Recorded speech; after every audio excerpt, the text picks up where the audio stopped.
Selamat datang kembali di pembahasan mendalam kita. Hari ini nih kita mau lihat gimana sih hubungan kita sama orang lain dan siapa yang kita anggap penting itu, ternyata ngaruh banget ya ke keputusan kita sehari-hari. Seringkali kita nggak sadar malah. Betul sekali. Kita bakal coba kupas gimana sih jejaring sosial kita ini ya bekerja di balik layar. Gimana dia ngebentuk cara kita menilai banyak hal. Sumber utama kita kali ini bab 6 judulnya Connect the Dots atau menghubungkan titik-titik. Ini dari buku What We Value karya Emily Falk. Nah, misi kita hari ini simple aja. Pahami gimana jejaring sosial ini mempengaruhi perhitungan nilai di otak kita dan juga gimana kita bisa secara sadar gitu memperluas siapa aja sih yang kita anggap relevan. Ya, dan kita akan lihat gimana pemahaman ini bisa jadi kunci penting. Nggak cuma buat keputusan pribadi loh, tapi juga dalam skala yang lebih gede. Oke, kita mulai dari cerita yang cukup menarik ya dari bab ini. Kisahnya tentang seorang siswi SMP di Detroit, namanya Tonya Mosley. Nah, sekolahnya ini panas banget, nggak ada AC. Tapi ada aturan berpakaian yang maksa siswi pakai celana pendek selutut. Tonya mikir, ini kok aneh ya? Kondisi yang kayaknya cukup sering ditemui ya. Aturan kaku ketemu sama realitas di lapangan. Nah, si Tonya ini nggak cuma ngedumel aja. Ibunya sih bilang, ya emang udah gitu dari dulu aturannya. Tapi Tonya nggak puas gitu aja. Nah, ini nih bagian serunya. Si Tonya ini ternyata dikenal baik gitu sama semua orang di sekolah. Temen-temennya, guru, bahkan kepala sekolah. Dia ngerasa, wah kayaknya aku bisa nih jadi jembatan antara suara siswa sama pihak sekolah. Jadi apa yang dia lakuin? Dia bikin petisi. Wow, petisi ya. Iya, dan dapat dukungan hampir seluruh siswa. Terus dia sengaja pakai celana pendek yang melanggar aturan itu. Sebagai bentuk protes. Langsung menghadap kepala sekolah. Berani juga ya. Terus gimana pas ketemu kepala sekolah? Dia nggak cuma datang bawa keluhan, tapi dia bawa data tanda tangan petisi itu dan argumen yang jelas banget. Aturan ini bikin kondisi panas makin parah dan nggak adil buat siswi. Hasilnya keren, aturannya diubah. Wah, keren banget. Ini contoh yang pas banget dari apa yang disebut sosiolog sebagai pialang informasi atau information broker. Information broker? Maksudnya gimana tuh? Jadi pialang informasi ini bukan cuma orang yang kenal banyak orang aja ya. Kekuatan mereka itu justru ada di posisi unik mereka. Mereka itu ngehubungin kelompok-kelompok yang, biasanya tuh nggak saling terhubung. Kayak ada di persimpangan jalan gitu, tempat berbagai arus informasi ketemu. Kan kayak gitu? Keuntungannya itu seringkali nggak terduga loh. Pertama, mereka jadi punya akses ke ide sama informasi yang lebih beragam kan. Ini bikin mereka jadi lebih jago buat mecahin masalah. Dan yang menarik lagi nih, mereka sering dianggap sebagai pemimpin alami. Bukan karena jabatan ya, tapi karena pengaruhnya itu. Wah, menarik. Ada fakta menarik lagi nih. Tonya Mosley ini setelah dewasa jadi jurnalis radio yang terkenal banget. Dia kerja buat KQED, NPR, terus punya podcast sendiri juga. Dia itu kayak pakai otot yang sama waktu SMP dulu. Menghubungkan berbagai suara dan perspektif ke pendengar yang lebih luas. Keren kan? Keren banget. Jadi kemampuan ngehubungin orang atau ide itu bisa jadi aset luar biasa ya. Dari level sekolah sampai dunia profesional. Kayaknya pola yang sama muncul juga di dunia bisnis kan. Ada contoh Roland Seidel di Adidas itu ya. Betul sekali. Roland ini posisinya penjelajah inovasi. Tantangannya di Adidas itu ya mirip-mirip. Gimana caranya bikin departemen yang bahasanya beda. Misalnya teknik sama pemasaran. Bisa nyambung gitu. Bisa saling ngerti. Iya, kebayang sih. Tim teknik mungkin fokusnya ke fitur canggih. Kayak sepatu lebih ringan 5 gram gitu. Sementara tim pemasaran mikirin gimana cara jualnya ke anak remaja. Seringkali nggak nyambung ya. Nah, itu dia. Tim teknik bangga sama spek produknya. Tapi konsumen remaja mungkin nggak langsung ngeh kenapa itu penting buat mereka. Roland ini punya pendekatan yang unik. Dia pengen ngelihat masalah itu kayak mata serangga majemuk. Jadi banyak sudut pandang independen yang ngebentuk satu gambaran utuh. Dia ngerasa perlu semacam alat penerjemah antar departemen ini. Alat penerjemah, gimana tuh maksudnya? Ya, jadi dia bareng penulis buku ini, Emily Falk, ngembangin kerangka kerja namanya RISE. Itu singkatan dari Rational, Identity, Sosial, dan Emosional. Rasional, identitas, sosial, dan emosional. Tujuannya itu kayak bikin, batu roseta internal gitulah. Satu bahasa yang sama, biar semua orang di Adidas dari insinyur sampai pemasar bisa fokus ke hal yang benar-benar penting buat konsumen. Dan yang penting, bisa saling paham. Terus kerangka RISE ini beneran efektif nggak di lapangan? Efektif banget, ada satu momen kunci nih. Waktu itu Philip Hembach, dia Direktur Wawasan Konsumen Global. Dia ngelihat kepala bagian pasar sama kepala bagian global, dua orang yang tadinya susah banget buat sinkron, lagi diskusi seru banget di depan papan tulis. Mereka pakai kerangka RISE itu. Wah, Akhirnya mereka kayak ngomong pakai bahasa yang sama. Jadi bisa memahami konsumen secara lebih utuh. Nggak sepotong-sepotong lagi. Kerangka ini akhirnya menyebar luas di perusahaan. Ini nunjukin betapa kuatnya ya kalau ada jembatan komunikasi yang pas. oke, jadi dari cerita Tonya yang masih SMP sampai Roland di perusahaan gede, intinya sama ya, kekuatan menghubungkan.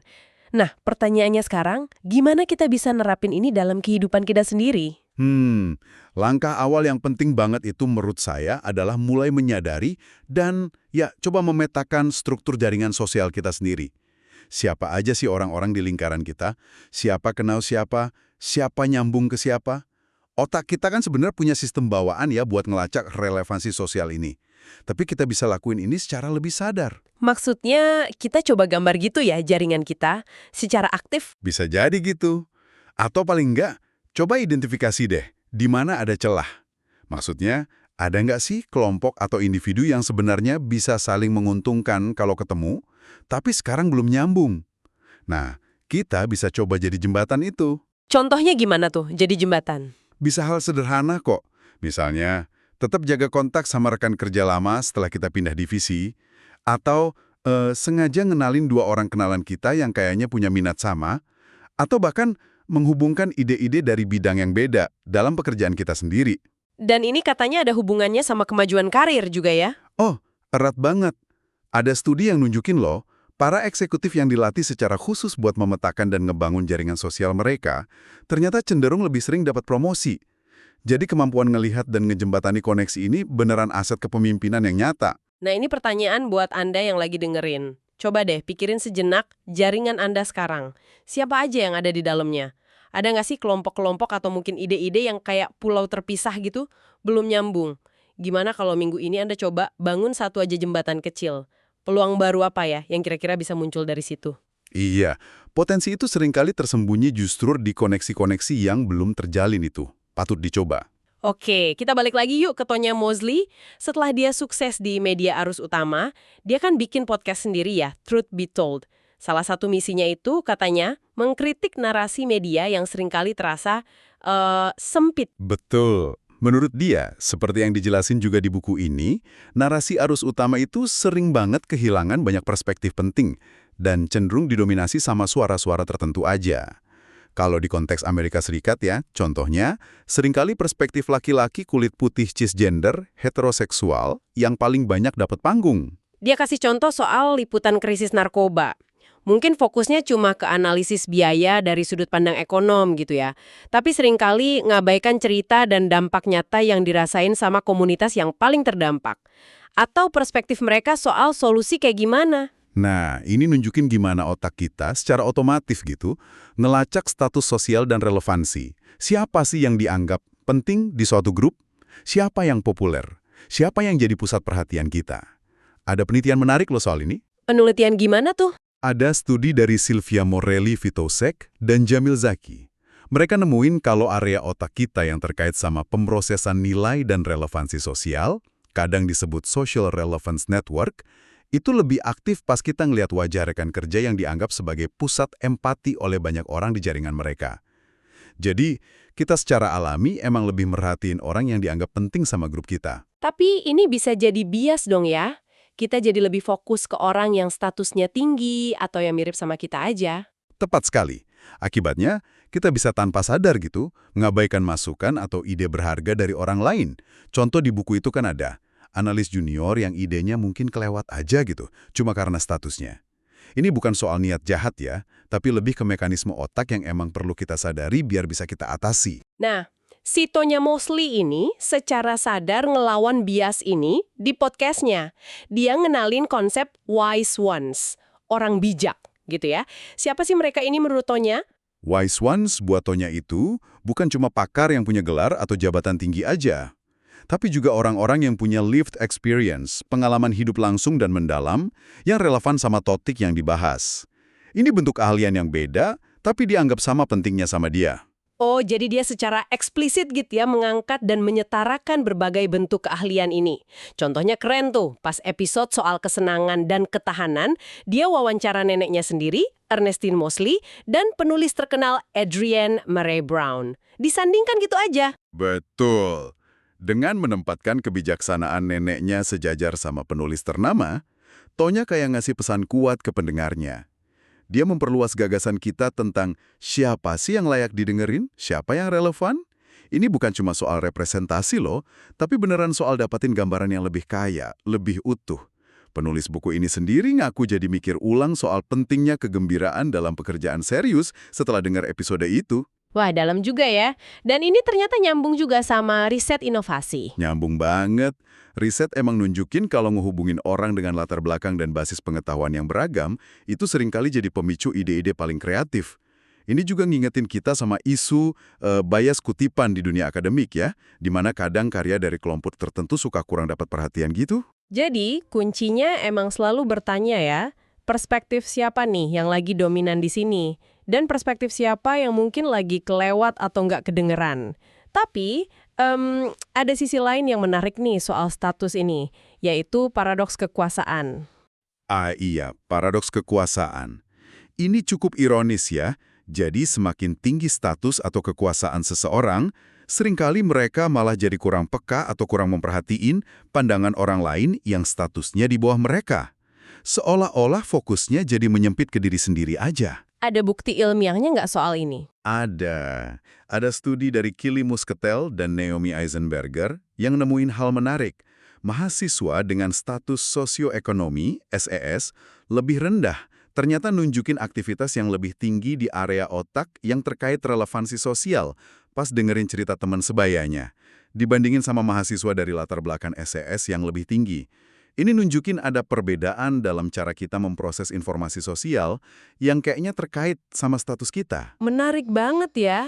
Dan Tonya Mosley yang sekarang kan udah jadi pimpinan ya di perusahaan produksinya sendiri, TMI Productions, dia kayaknya sadar banget nih sama dinamika kekuasaan ini. Gimana tuh dia nerapinya sebagai pemimpin? Ada contohnya? Buku ini nyebutin contoh kecil tapi penting sih. Misalnya, dia jadi hati-hati banget soal kapan dia kirim pesan ke timnya, terutama kalau udah di luar jam kerja. Dia sadar posisinya sebagai atasan itu bisa ngasih tekanan yang nggak kelihatan gitu. Biar timnya ngerasa harus selalu responsif. Jadi dia berusaha aktif buat ngelola ekspektasi itu. Wah, itu nunjukin kesadaran yang tinggi ya. Artinya, secara aktif nyari dan benar-benar mempertimbangkan perspektif orang lain itu skill kepemimpinan yang krusial banget. Dan ternyata nih, sifat kunci buat bisa kayak gitu tuh bukan soal seberapa ekstrovert atau banyak omongnya seseorang. Terus apa dong? Rasa ingin tahu. Curiosity. Keingintahuan yang tulus buat memahami sudut pandang orang lain. Buku ini ngasih contoh bagus banget, Danny Bassett. Dia seorang fisikawan yang dapat MacArthur Genius Award. Nah, dia ini neliti soal jaringan dan keingintahuan. Meskipun dikenal pendiam, Danny justru jadi kayak simpul penting gitu dalam jaringan ide yang luas banget. Betul.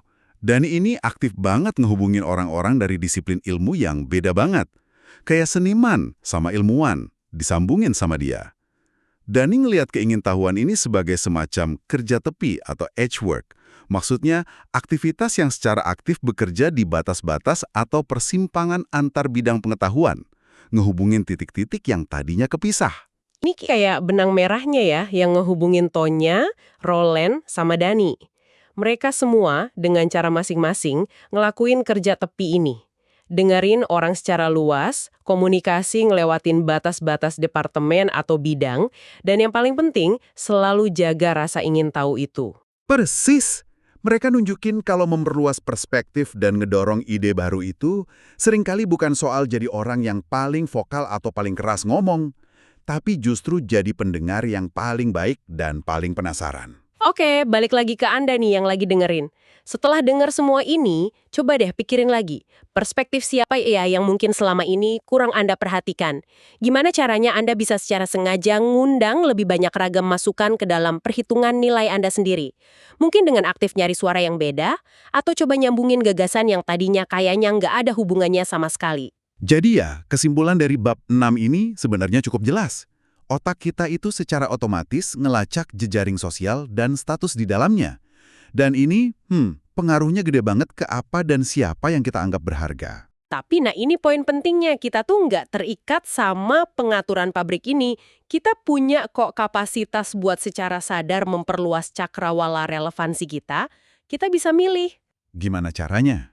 Iya itu tadi, dengan niru apa yang dilakuin Tonya, Roland, dan Dani. Pertama, pupuk terus rasa ingin tahu yang otentik. Kedua, coba deh jadi pialang informasi. Secara sengaja hubungin orang dan ide yang beragam.